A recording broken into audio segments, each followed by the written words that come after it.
You're listening to the Options Insider Radio Network.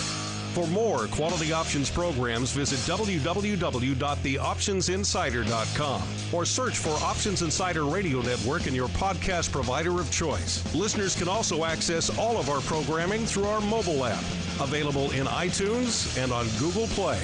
Don't forget to follow along with your favorite programs and submit your own questions for the hosts at twitter.com/options, facebook.com/theoptionsinsider, or via questions at theoptionsinsider.com.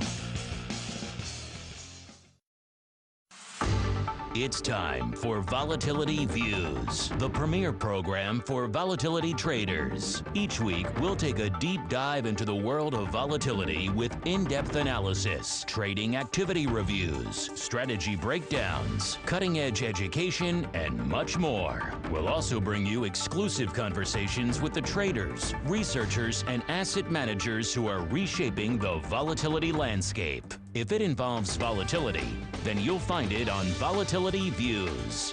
Volatility Views is brought to you by Russell Investments, home of Russell Indexes, which calculates approximately 700,000 benchmarks daily, covering 98% of the investable market globally, including more than 80 countries and more than 10,000 securities. Approximately $4.1 trillion in assets are benchmarked to the Russell Indexes. For more information on Russell Indexes and RVX, please visit russell.com/indexes. And now it's time to take a deep dive into the world of volatility. It's time for Volatility Views. All right, and welcome back to Volatility Views, the premier program for volatility traders. My name is Mark Longo from the OptionsInsider.com, as well as from the Options Insider Radio Network. And before we dive into the program proper, let me remind you, if you haven't checked it out already, to surf on over to your app store of choice, Google Play, the Amazon App Store, or indeed the iTunes App Store, and take a look at the Options Insider Radio Network mobile app. I think you're going to like it. It features all of our shows. You can stream them wherever you are. You can make your own playlists. You can download them for offline viewing or listening if you're going to be on a plane or in a subway or something like that. You want to just compile your own list of shows. You can rate them, and of course, you can send us feedback on all your favorite shows, questions, comments, all that stuff that we love. The Options Insider Radio Network mobile app. Check it out in the Amazon App Store, the iTunes App Store, or the Google Play App Store. I think you're going to like it.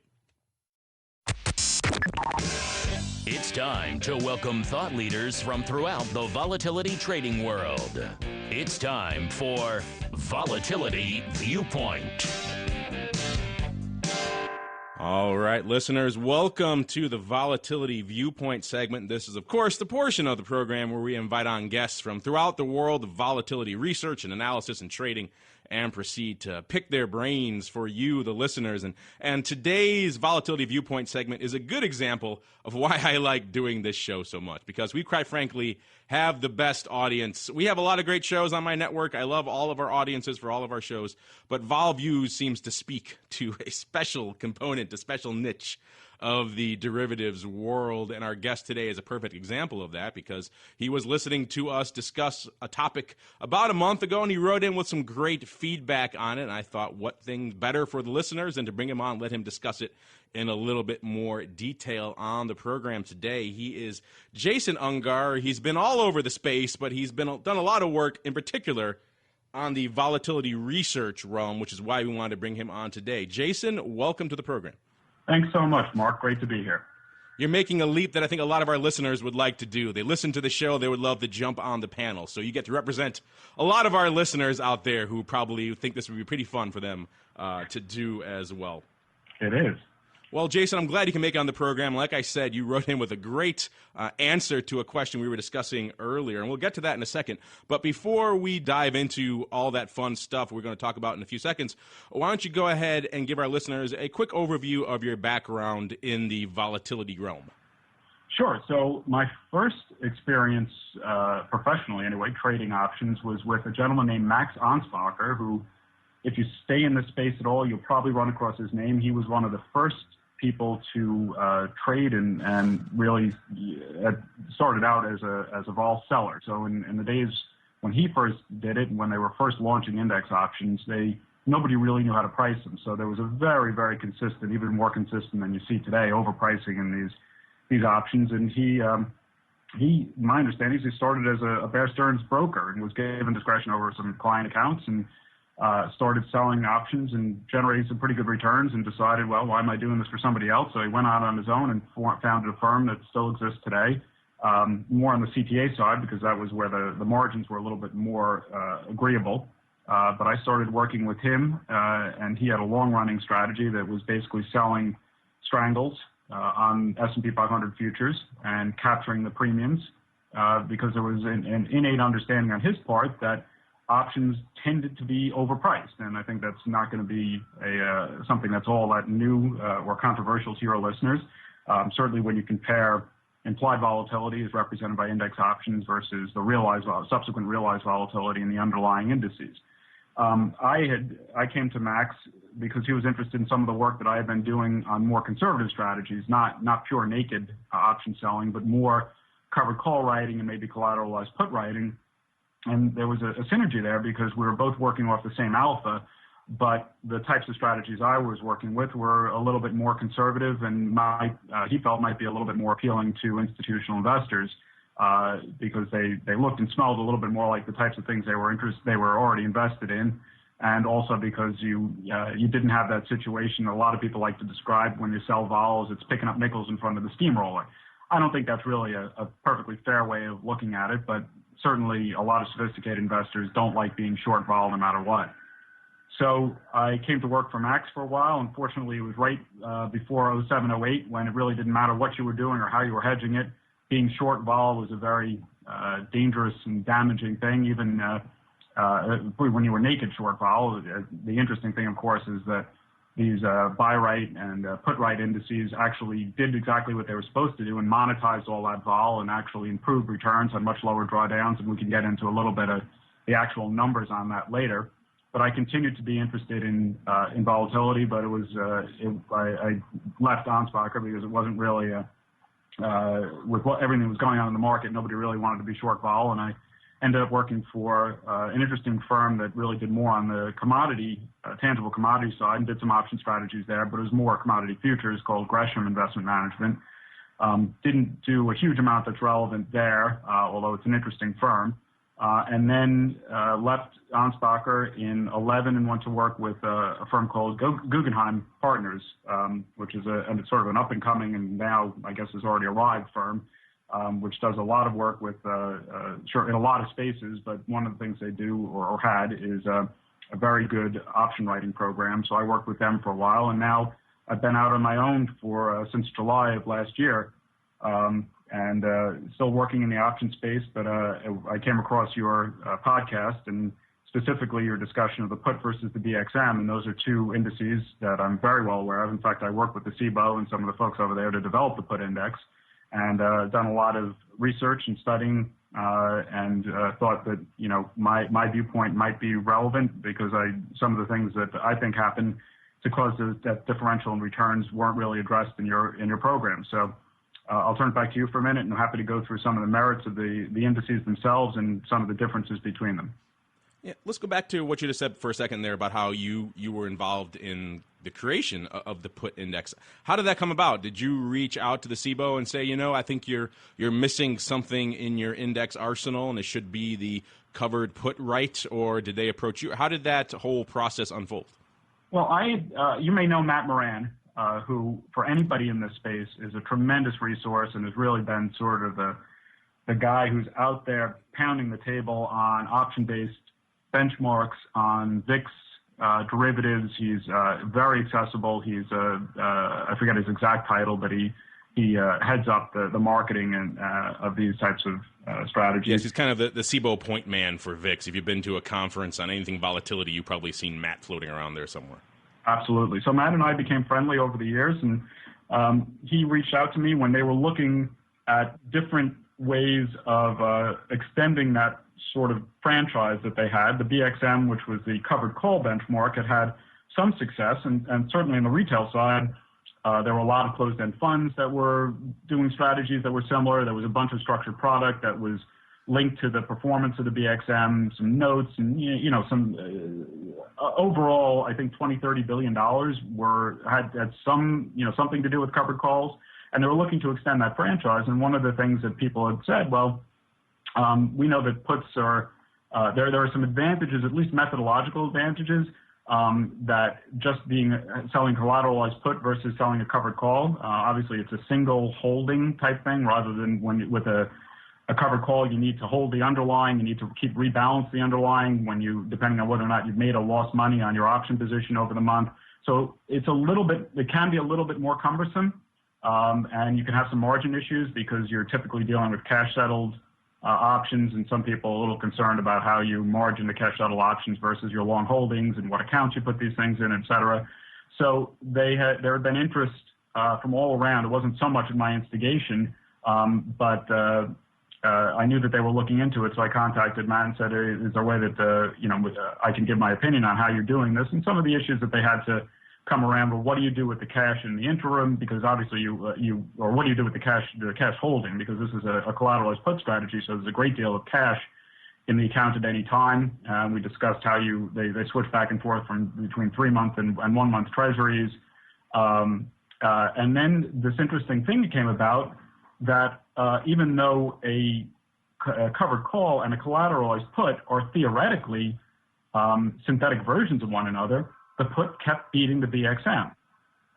So it was, sort of an interesting issue that we're dealing with essentially the same option, because one of the things that you discussed, and one of the initial reactions for I think many people say, well, the put's beating the BXM, is, well, puts typically carry a higher implied vol than calls. And of course that's true if you look at the entire skew. So the 25% out of the money puts typically have a significantly higher, sometimes several times multiple IV than, say, out of the money calls.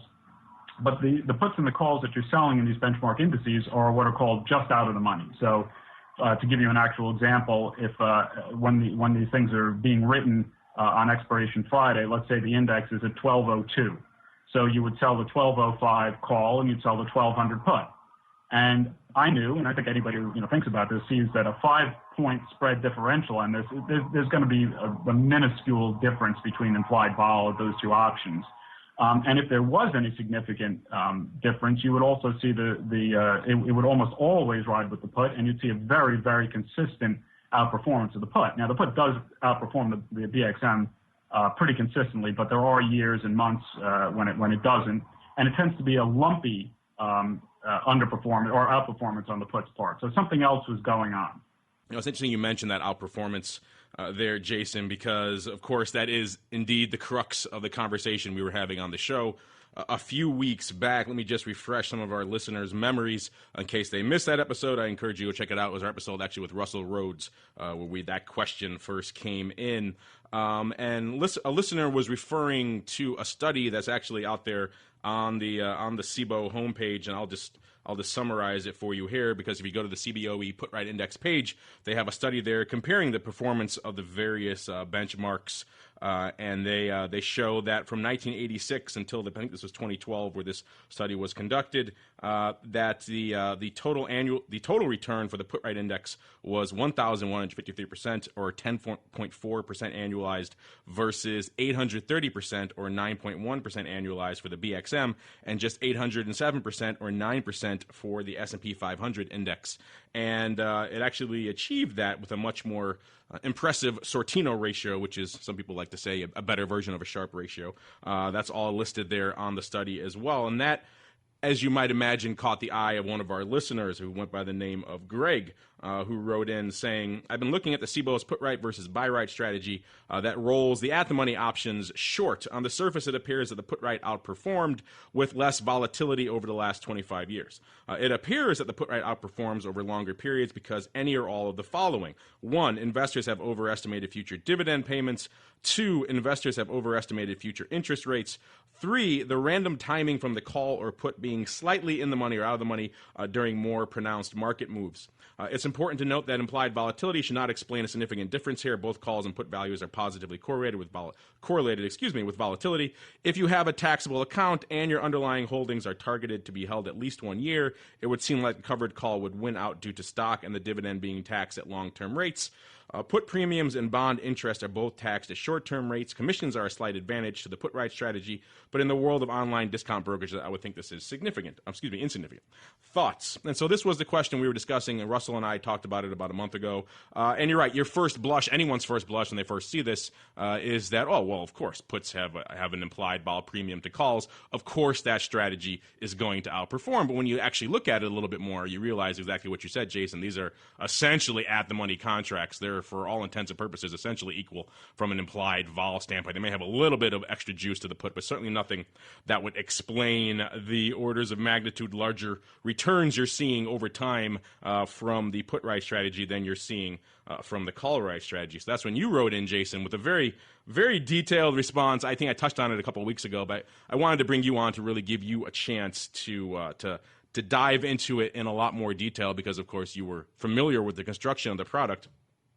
And it's your contention that these results stem not from what our listener mentioned, which was the different long-term versus short-term rates, but actually the way the opening quotation is handled in these products. Is that pretty much your thesis there?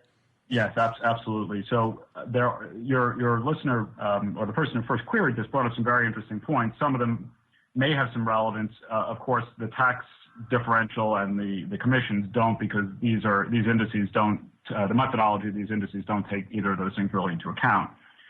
The reason that or the way that I came up with what I've seen here is actually trading these. And what you would find when you were trading this is expiration after expiration. And for those people who don't know, all these indices deal with 1 month options. So every third Friday you have expiration going on.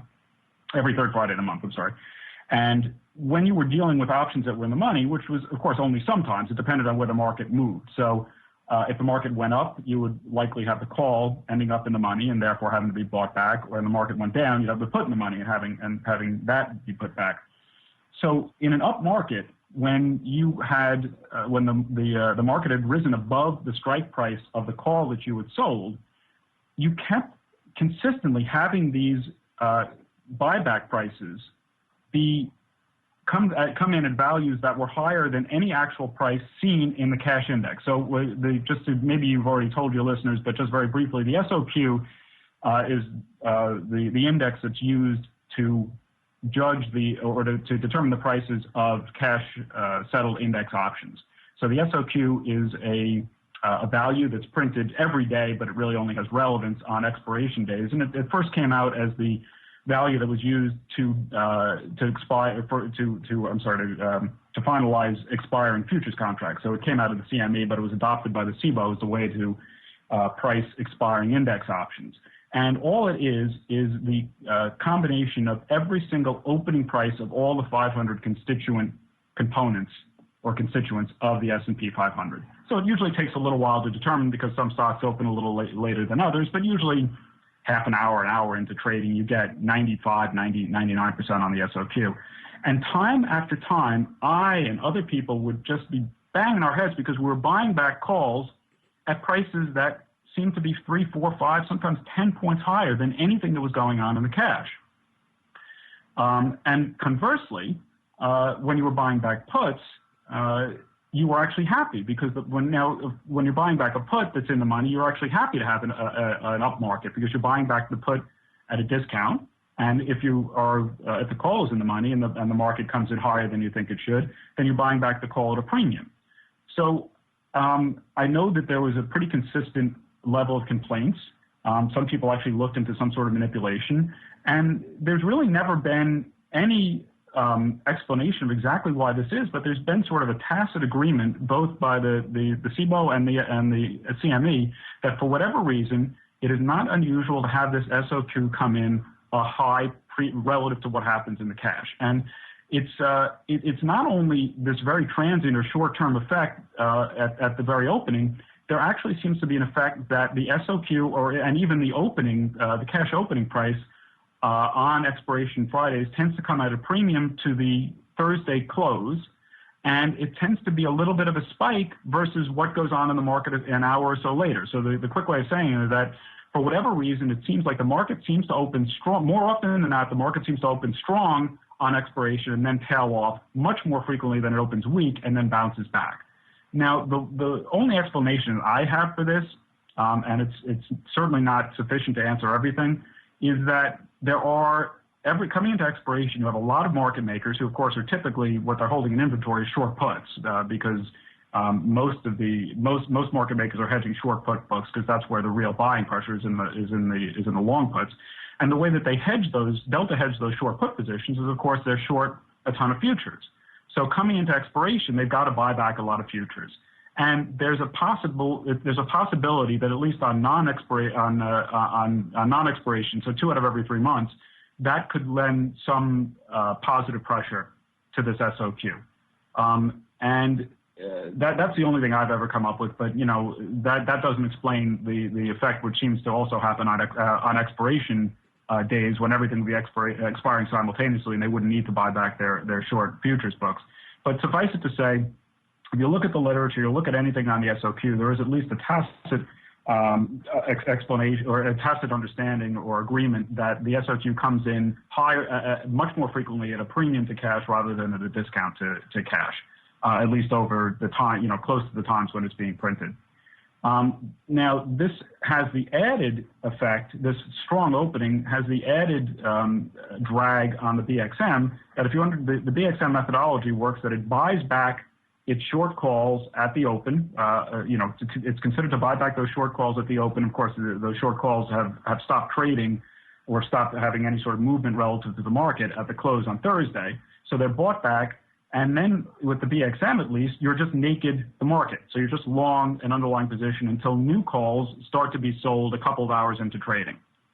With the put, you're essentially out of the market for the 2 hours or so after the open of trading until new put positions are being put on. So the interesting thing is, as I mentioned before, you have the strong open and then the market tails off, which is bad for the calls you're buying back and is also bad for being long an underlying naked position.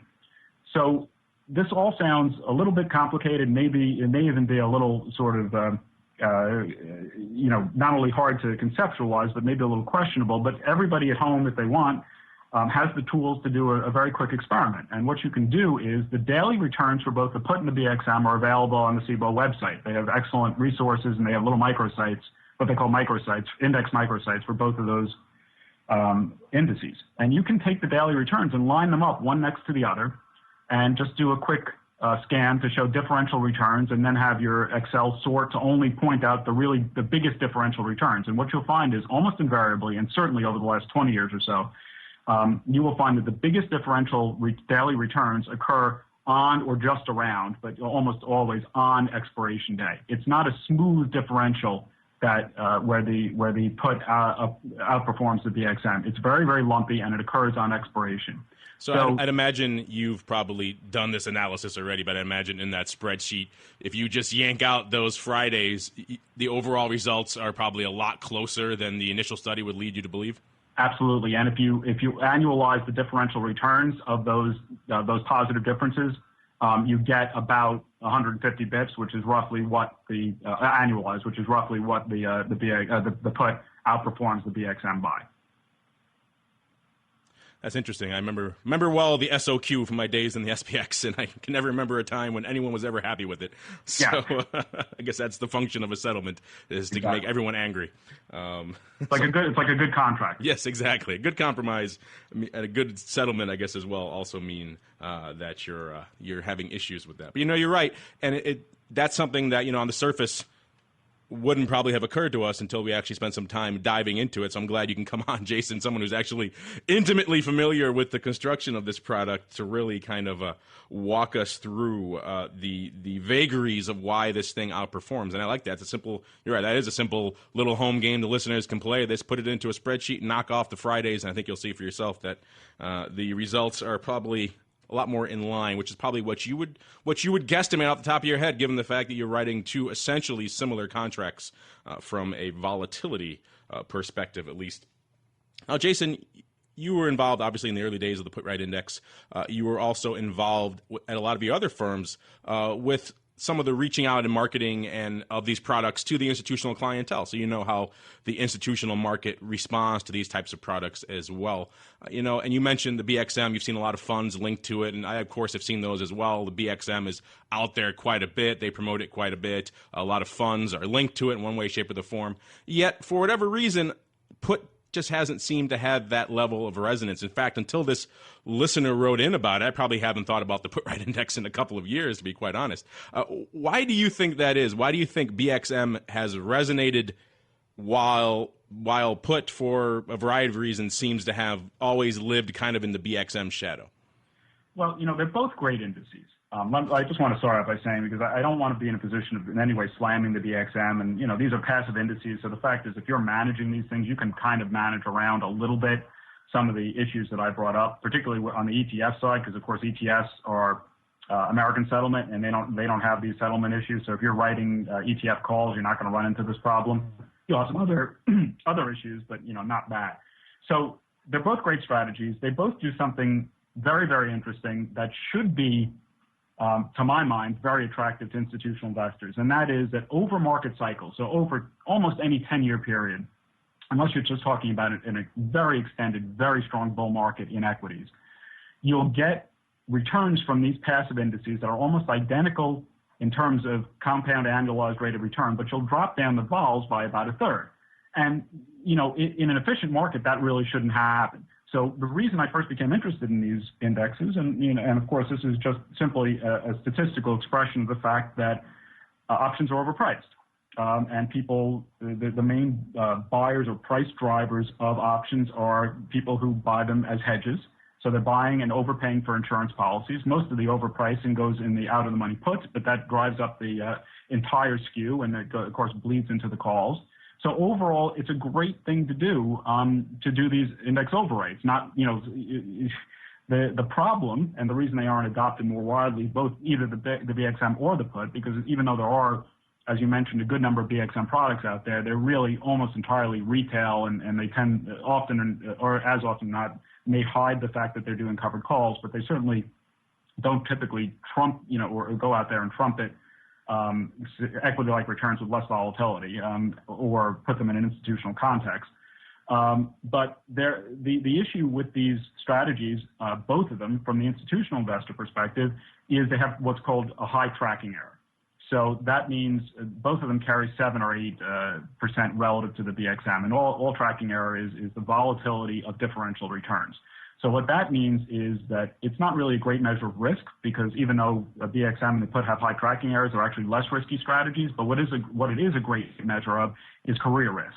So a lot of investment committees, they may look at these types of strategies and say, hey, this is exactly what we're trying to do with our equity portfolio. We're de-risking it without giving up return. But then they look at quarters or something like last year where there was massive underperformance. I mean, last year was the perfect storm against vol capture strategies. You had very, very muted volatility. So when you were selling your put or selling your call, you were taking in very little premium, and then you had the market go up, up, up, up. So month after month, you were buying back these options at much more than you took in for premium.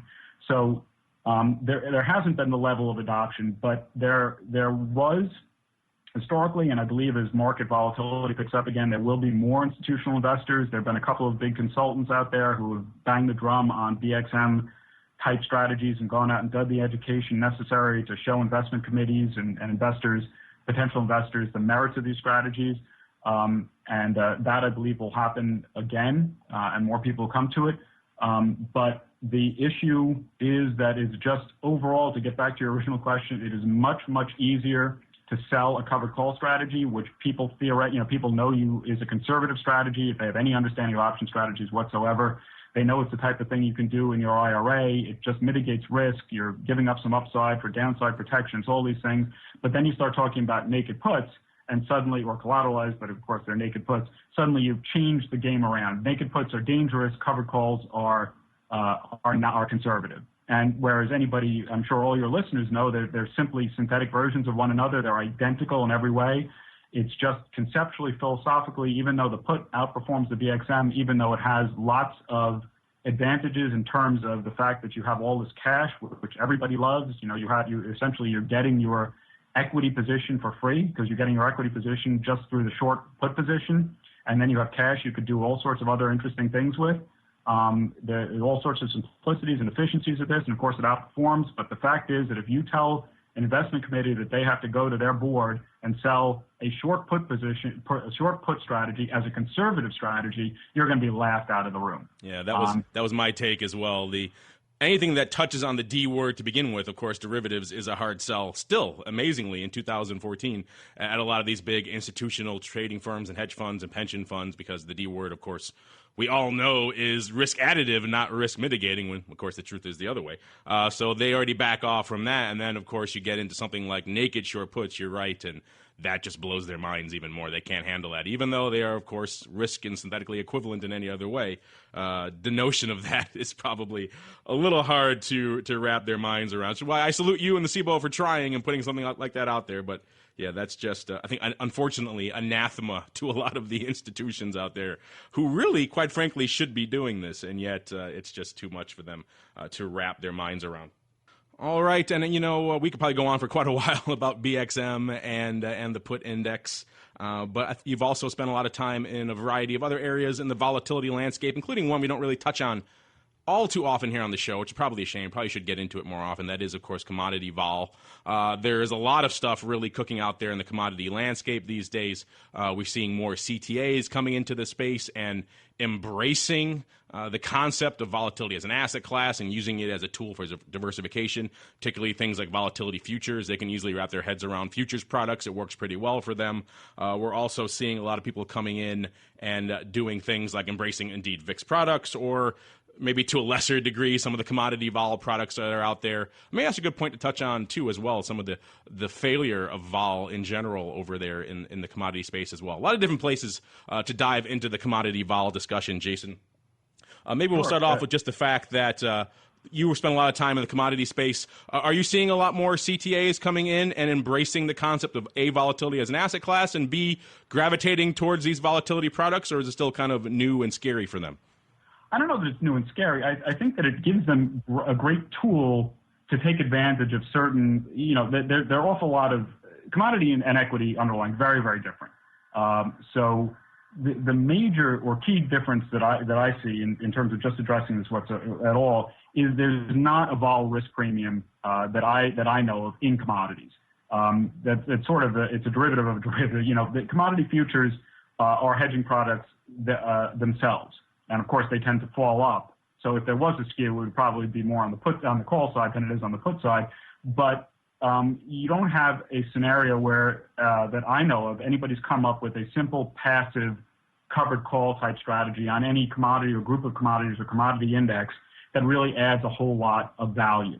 With that said, I do know a lot of traders who express viewpoints or utilize options to shape their returns or take advantage of certain, whether or not it's phenomenon or trends that happen around roles or around different reports. So I think they're used less as alpha generators and less as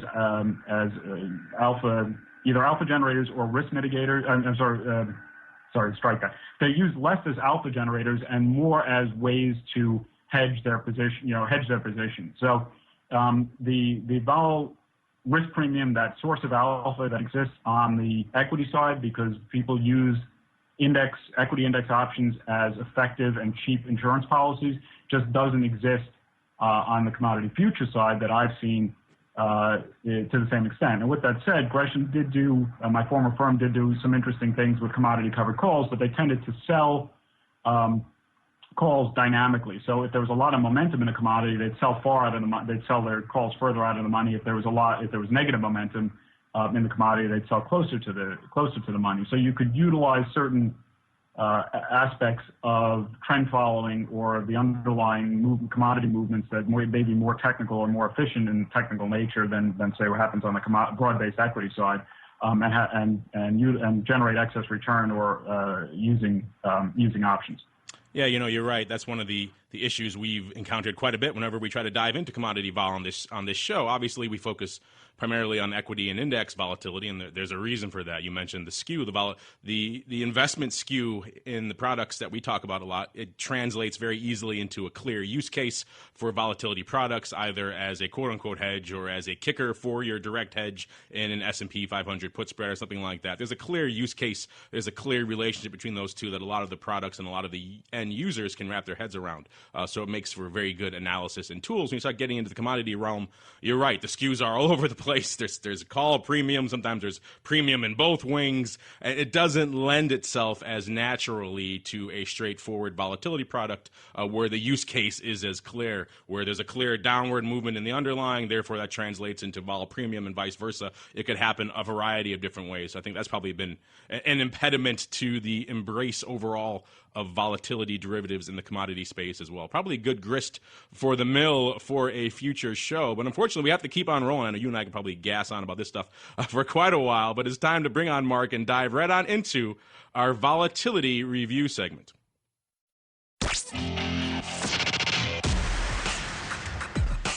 It's time to break down the latest developments in the volatility trading world. It's time for the Volatility Review.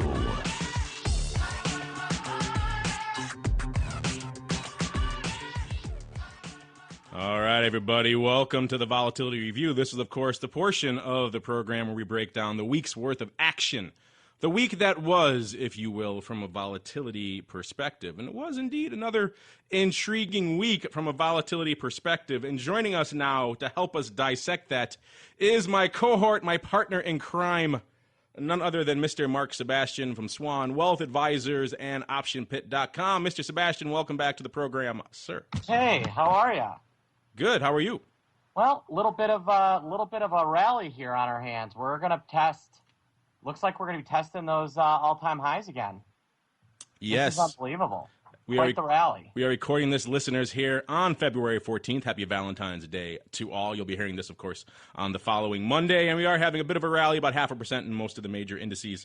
And vol coming off as you might expect, given that upward move. So, Mr. Sebastian, what caught your eye the most among the week that was from a volatility perspective? Well, you know, the VIX did hold up for a long time. And even into the long weekend with the big rally today, we're still seeing the VIX, 13 and change? VIX cash is right now exactly 13.5 right now. Yeah, so 13.5. I mean, that's where we are. We're about a full point higher than the last time that we got there, and the last time we were up here, and just kind of shows you the volatility that's in the market. Are you saying volatility, nay VIX, has a context, sir? Are you daring to say that? Yes, I agree. We've been talking a lot about VIX lately. All the action's been to the upside over the last couple of weeks. We saw VIX always call heavy to begin with. It got absurdly call heavy for a while there, approaching 3-to-1 levels, calls to puts in the options. The recent pop to the upside, I think some may call it maybe the underperformance to the upside. But regardless, that pop seemed to take out a lot of those call buyers. They took their profits, such as they were, and went home. We're seeing a much reduced interest in the calls, at least right now. We're hovering around a 2.4-to-1 calls to puts in the VIX options right now, which is getting closer to probably the historical norm for that product. We'll see if we keep languishing, quote-unquote, down in these lower VIX levels. That may indeed change again. People may start loading up again to the upside. VIX options certainly have been on fire of late. We're talking about nearly 700,000 contracts ADV, about 683,000 a day, which is just mind-numbing when you start thinking of those numbers in context. Now, Jason, I know you've been watching all the different products with a great deal of interest, not just the put right and the BXM. What's your take on what we saw over this past week from a VIX and indeed a volatility perspective? Well, I think it's certainly showing that that there's concern about the legs on this long bull, and what we see in at least the option market implied volatilities. The VIX, I'm always interested now about how much the VIX is actually representing investor sentiment and how much directly and how much it's just representing the flows in and out of these ETPs, which of course is certainly going to be an indication of investor sentiment. But you also have a lot of the market makers or people who are hedging these ETPs maybe taking contrary positions or hedging their positions. So I'm always a little leery of drawing, of saying too much, and I was always a little leery. I'm even more leery than I used to be about saying a lot from VIX levels with the major, my feeling that the major movers in this space are not so much investors, but they're indirectly or direct or indirect results of what's going on in the ETP market. Yeah, that's certainly a topic we've tackled here on this show many times in the past. In many senses of the word, it seems like the VIX is a bit of a product that the tail is wagging the dog now. These explosion of ETPs, on any given day, VXX could some days be the leading exchange-traded product, for goodness sake. So there's a serious interest, serious volume in these ETPs in all different shapes and sizes, inverse ratio ETFs, and whatever your flavor of VIX is, there's something out there for you. And you're right, this flow just feeds back into the mothership, and it pushes it in ways and in directions that I think if it were just the pure quote-unquote product that it used to be, where it was just driven by SPX, implied vols, and order flow, we may not see the exact same levels of performance. Some of that could have contributed to what a lot of people ascribe to as underperformance to the upside over the past week or so, when we saw that big drop in the indices and the corresponding pop to the upside. Mark, what's your take? I know you talked about this before. You think VIX is pretty much the tail's wagging the dog these days, or is it still just muddying the waters overall? It's been I continue to be shocked at kind of how all this stuff has moved, and the way the market has. Yeah, I mean, the market is volatile, and you can't have a VIX of this with the market this volatile. I mean, it's unbelievable. And so I continue to be kind of shocked at the violence of the move we've had. And the fact that, we were violent on the way down, and it's been almost more violent on the way up. Yes, that certainly has been the case, and it's been the case for a variety of VIX-related products, including good old RVX. We've been watching that one for quite a while now, seeing how the open interest is unfolding and the use cases for it.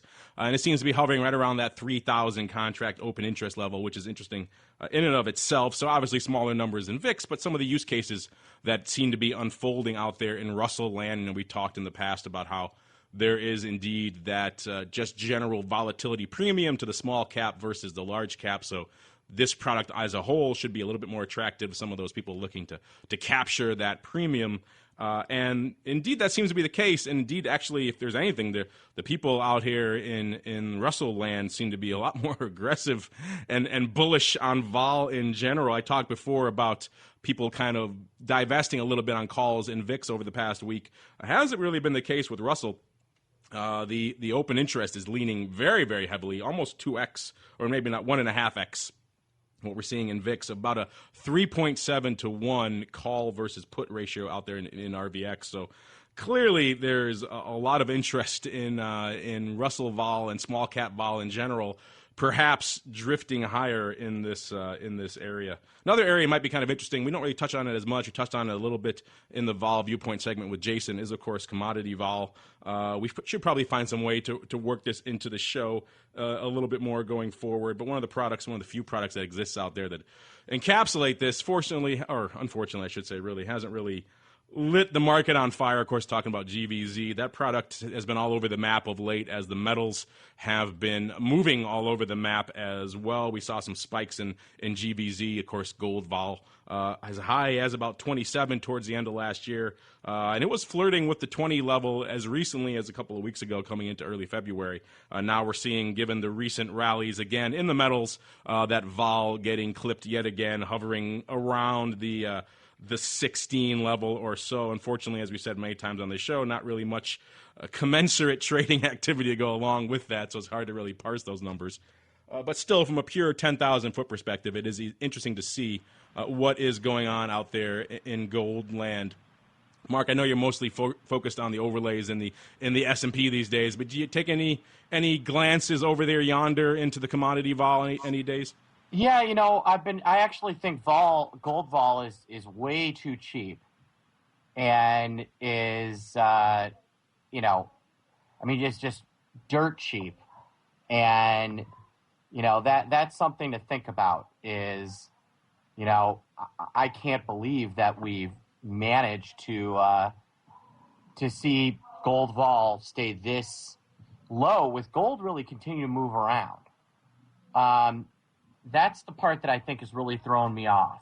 Jason, we touched on it a little bit in the Volatility Viewpoint segment about commodity vol. Didn't get into GVZ particularly, yet it is an intriguing product in and of itself, both from the concept behind it and indeed maybe its failure to ignite the imagination of institutional or retail. What's your take, A, on GVZ and perhaps why it has failed to kindle the interest that a lot of the other volatility products have, and then B, what's going on right now in the metals from a vol perspective? Well, I can certainly opine on the first. I don't know if you want to cap that. I won't have much to say about the second, but you're talking about the gold covered call fund, right? The GVZ, the gold VIX, essentially, the gold VIX index. Oh, okay.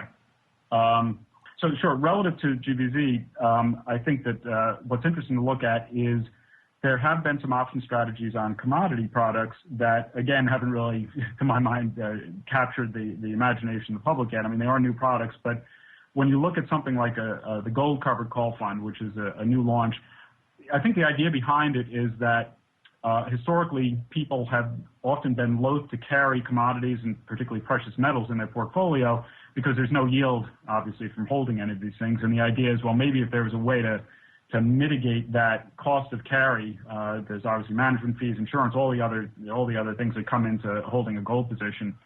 And the idea was that maybe if there was a way to hold gold that had an income component, that might be very attractive. I think, however, one of the reasons that really hasn't taken off is that many people who are investing in gold or in commodities generally are holding the commodities themselves as a portfolio hedge, and in fact are not looking for something that's going to dampen the volatility, but are actually looking for that volatility. Because if you hold 5% commodities in your portfolio, you're looking for those commodities to do well at a time when other parts of your portfolio are not doing well, and you're sort of hoping that their outsized volatility will make up for the fact that they're a small portion of your underlying portfolio. And something like gold having a huge spike, or gold treasuries, et cetera, the typical portfolio hedges, you don't want to write a call or sell off the upside on that underlying, because it's taken away the very reason that you're holding it in the first place. So I think you have those two tensions going on. One, can I get over the fact that I'm holding something that doesn't have any yield, it's actually costing me a fair amount.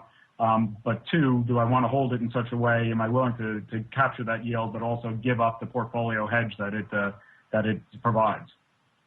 All great points. Probably a lot of the reasons why those products really haven't resonated with a broader audience for exactly what we touched on earlier. The use case for volatility in the commodity space is a lot different than in the equity realm. All right, time to close on out of the volatility review segment and keep on rolling right on into our volatility voicemail segment. It's time to share your thoughts and opinions with your fellow volatility traders. It's time to check the volatility voicemail. Make your voice heard by dialing 779-669-4VOL. Posting a comment on the optionsinsider.com, sending an email to questions@theoptionsinsider.com, or posting your questions to twitter.com/options or facebook.com/theoptionsinsider. All right, welcome to the Volatility Voicemail segment. This is, of course, the portion where you guys get your chance to join us here on the Volatility Views panel. Jason, I know this might be a little bit meta for you, having just written in yourself and now answering some listener mail questions, but we'll give you a nice, easy one to start you off here. We have a question from, unfortunately, not Mr. T, Mark Sebastian, but Mr. T. Bill, so it's close enough. He writes, I know the focus of your program is equity volatility, but I think there might be an audience for fixed income volatility as well. You could discuss the performance of implied versus realized across various treasury options and futures. You could even mix in some discussion of ETFs like TLT. He puts in parentheses March and April both trading at an 11 implied vol equals a flat term structure equals trading opportunity, question mark. Then he goes on to write, any chance you might consider adding this to future shows? Thanks, and I love the program. Glad it's back on the air. My weeks just weren't the same without vol views. Please give my best to Don. Hope he can come back on the program someday. Well, thanks for that question, Mr. T-Bill. It is a great one. We touched on the last part first, and we are glad indeed that Vol Views is back. We plan to keep it going for quite some time, so we know all you guys out there love it, and we're happy to bring it back for you, and I will indeed pass your best on to Mr. Don. We want to get him back someday as well. But they're off doing a lot of other cool stuff over there these days in what used to be known as Volex. So maybe you want to check it out. Interesting stuff. I'll just drop a hint. Real day options. Check it out, listeners. Search for it online. I think you'll find it'll be very interesting. But this is something we touched on a little bit on the show in the past, your main question here. I think Mark addresses it every now and then as well here on the program. But you're right, we don't go into it in too much detail. Maybe that's an oversight on our part. Maybe it's something we need to address in future programs in the Vol Review and Crystal Ball about what's going on in the world of fixed income, particularly from a volatility perspective. Mr. Sebastian, do you concur here with our friend Mr. T-Bill? Yeah, I follow VXTYN, which is the VIX of the 10-year, and there's the Merrill Lynch Move Index, which I think is really interesting. And yeah, following all those indexes makes a big difference, and I think it's completely worth doing. I have no issue following those, and people totally should. It's a cool little it's absolutely a cool little index to follow along with. And so yeah, bond vol's been so in the toilet for so long. I think that's why we don't talk about it. Once it starts to move again, I think you'll see people start talking about those indexes a lot more. Yeah, exactly. There hasn't really been much grist for the mill there, which is one of the reasons why we haven't jumped into it on earlier incarnations of the program. Jason, you're a listener as well as a contributor. Would you like us to go into bond vol more? Is that something that would interest you? Insofar as I'm a trader or interested in additional sentiment indicators or things that I think can take advantage of various, utilize tactically to take advantage of various short-term inefficiencies or certain market circumstances. But historically, and the reason I gravitated towards these more consistent index option strategies, equity index option, is there aren't a lot of places where there is this persistence of the spread between IV and RV that exists on the equity side. And it's, well documented, well understood. When you start looking at fixed income, there's not the same hedging pressure in fixed income options. So historically that I know of, you don't have the same ability to generate alpha through passive strategies by just selling volatility. With that said, that can't be the sole focus of your show. I just think that there are interesting aspects to taking advantage of sort of structural sources of excess return versus indicators of short-term trading opportunities. Again, Mr. T-Bill will give you a short answer to your question. There just hasn't been that much going on, A, in Treasury bond vol, and B, as Jason just said, some of the use cases we like to outline, and indeed what you mentioned, implied versus realized, the much greater discrepancy on the equity and index side of the fence, which is why we tend to focus most of our conversations over there. That said, if bond vol picks up, if there's some movement happening, if that realized versus implied discrepancy starts to rear its ugly head out there in fixed income land, we will certainly keep an eye on it and discuss it here on the program. Just maybe not every episode, but once in a while, I think we can get into that. Hopefully that satisfies you, Mr. T-Bill. Now we have to keep on rolling right on into our final segment, the Crystal Ball.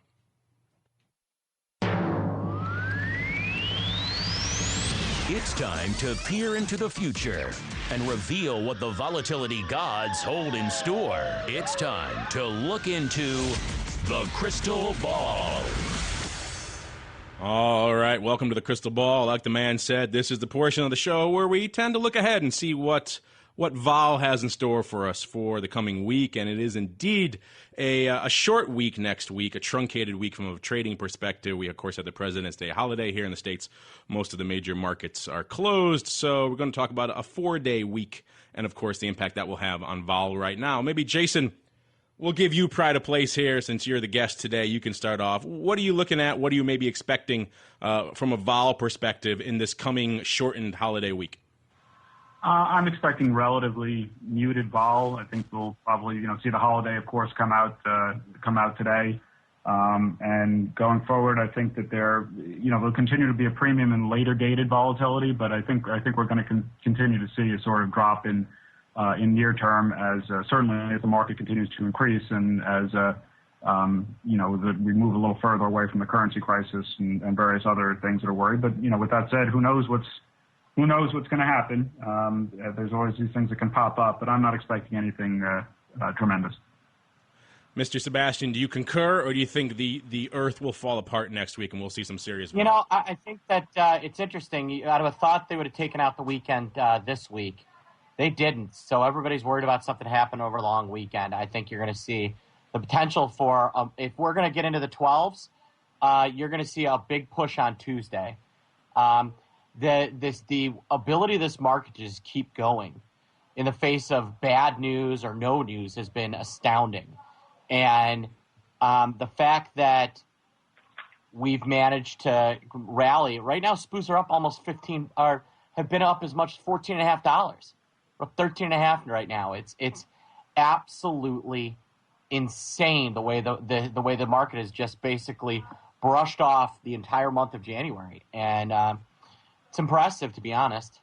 Yeah, I was going to make the same comment. Typically in a scenario like this, going into a long weekend and a prolonged rally on the Friday going into the long weekend, you see everything get annihilated, and we haven't really seen that. People are clearly worried the other shoe may drop over this long weekend, so they're keeping a little bit of premium in their back pocket just in case. Probably a sensible strategy, given everything we've been seeing happening and the risk of some sort of unforeseen macro event unfolding on a weekend these days seems to be markedly higher. So probably sensible not to come in and just blast it out. Yeah, usually we see this premium's gone by like Thursday afternoon. So the fact that we're still going into the end of Friday and still talking about it. I think we're going to see a huge vol crush on Tuesday. Yeah, that would probably follow if nothing indeed does happen. Then if you're holding your premium, maybe get out of it on the opening tick on Tuesday morning. There you go. All right, and before we go, let me check in with each of my cohorts here, my partners in crime, to see what they're working on and what indeed is interesting them in the coming weeks and months. Maybe Jason, we'll start with you. What is catching your eye, and what is something that you're thinking about or working on in the volatility space in the coming months? Well, as I mentioned before, last year, 2013 was a sort of a perfect storm against these vol strategies. So even though you had muted implied vols, the reason the implied vols were so low is because realized vols were so low. So you actually still had that spread that you hope to monetize with these strategies. But of course, these are directional strategies. So you weren't selling variance, which would have been a relatively profitable strategy. What you were doing was selling upside vol, and the market only moved up. So, overall, these weren't great. These didn't live up to the idea of vol capture strategies. What we're seeing now in 2014 is obviously some pretty violent moves, and I think situations where realized vol is in many cases outstripping implied vol. And yet you're having some scenarios, certainly in January, where these vol capture strategies actually added value. So I think it's always important to look in two dimensions and say, with these strategies or with whatever strategy I'm using, am I capturing the spread purely, or am I taking a directional view? Because you can't just say that if IV is outpacing RV, then this should work, and vice versa. So I think it's always good to have an overall macro view on any of these strategies you implement. All right, and Mr. Sebastian, what is cooking over there in the land of Swan Wealth Advisors and OptionPit.com? Swanry. I was just in New York on a road show. A lot of interest. It was a lot of fun. So that's what I'm working on. And for those who may not be aware, that is, of course, the Swan reinvestment it's the Swan Reinsurance program you guys have cooking over there. Check it out over there at Swan Wealth Advisors. And while you're surfing the web, head on over to russell.com as well. Check out more about what's cooking in the land of RVX and some other interesting forays they may have cooking in the volatility landscape. And on behalf of Jason and Brian, and of course myself, I want to thank all of you out there in the listening audience for downloading and streaming and subscribing, and of course for writing in with such great questions. Keep it up, and we'll see you next time right here on Volatility Views. Thank you for listening to Volatility Views, the premier program for volatility traders. For episode archives and detailed show notes, please visit theoptionsinsider.com/volatilityviews. Be sure to make your own voice heard by leaving a volatility voicemail at 773-669-4VOL. or by posting a comment on theoptionsinsider.com, sending an email to questions@theoptionsinsider.com, or posting your questions to twitter.com/options or facebook.com/theoptionsinsider. Volatility Views is brought to you by Russell Investments, a global asset manager and one of only a few firms that offer actively managed multi-asset portfolios and services that include advice, investments, and implementation. For more information on Russell indexes and RVX, please visit russell.com/indexes.